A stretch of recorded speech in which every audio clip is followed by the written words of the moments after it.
Self-awareness is an integral building block to really anything we do in life.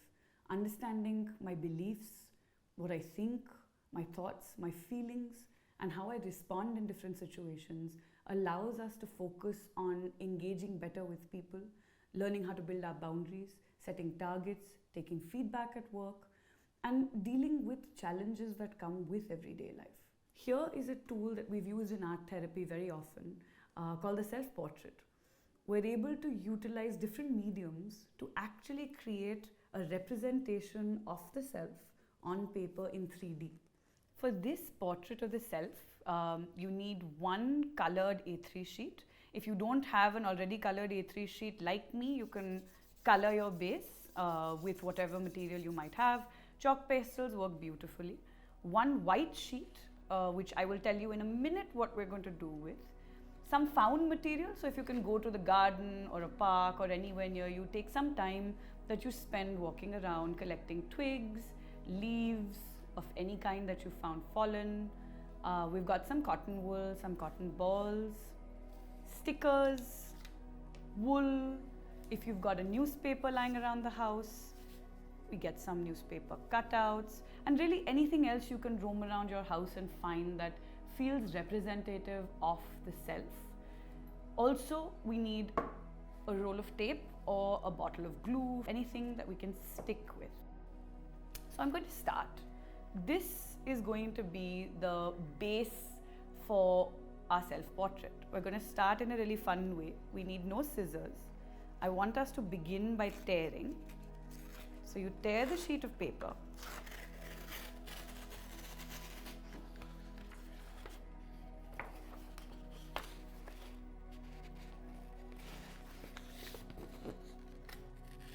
We've got shoulders formed. We're getting some version of a head. Here's also a reminder that when we look at using art and art therapy, it has very little to do with the outcome and a lot more to do with the process of how we create. Here we have our shoulders, a head, and the top half of potentially what's going to represent us for the next couple of minutes. You pick up your tape or your glue, whichever works for you.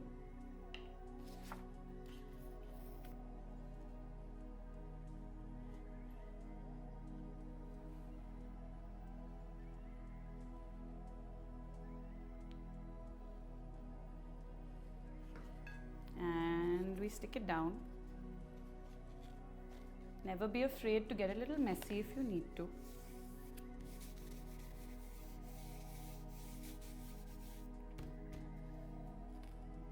Let's take a minute to look at the materials we have and start building basic structures of what represents me as a person. I would start with placing and sticking down cotton wool to represent my hair, because more often than not, this is a little what it looks like after it's been washed. Something that I used to struggle with when I was younger, but have grown to love over time. I would then most definitely use these green leaves as arms.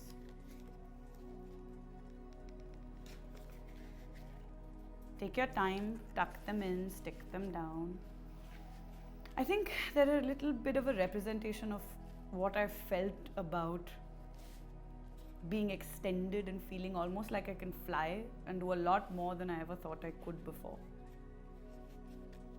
In an earlier portrait, I would have perhaps put jhadu twigs in my hand because I was entirely focused on cleaning, and my focus was very structured and all about being perfect and being a certain way with a lot of pressure.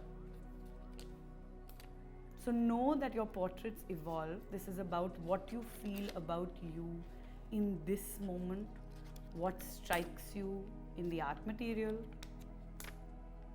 as you go along. And if you can't think of anything, even just picking up what looks exciting, what you'd like to experiment is very often a great start. When I reflect on meaning, it's also coming from a place of having done this many a time. So start small, start comfortable. For example, I have no idea what this would mean.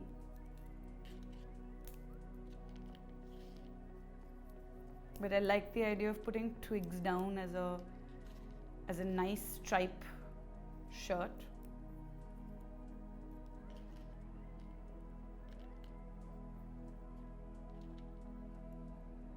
I'm not a fan of striped shirts, but for some reason, this seems to be on my mind in this moment. When you're done with your portrait and you feel finished, I'd like for us to name who we've created or what this person is.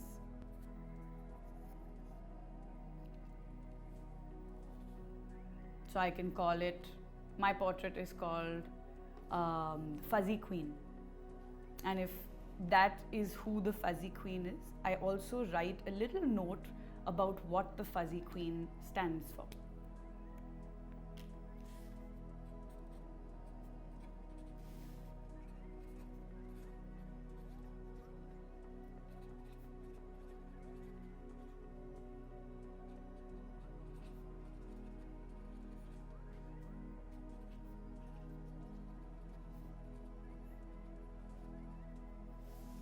Okay, so if you saw me right, I've come up with a little four-liner which says, Fuzzy Queen, so serene, fly away to a land pristine.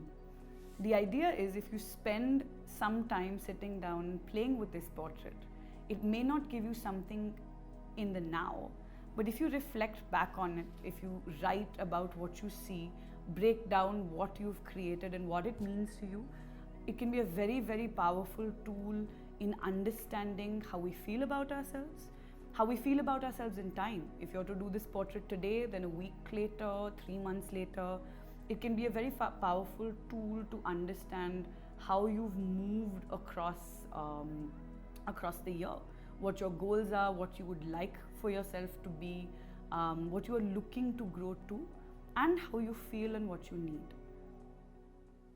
Self-awareness is not an absolute process. It is not something you figure out in one day through one art piece or one moment of reflection. So I urge you to stay on this journey, whether it's to create another portrait at a different stage in time or sit down with words and writing to reflect, because it is a process that is constant and we keep evolving as human beings. So it is worth checking in with ourselves every now and again.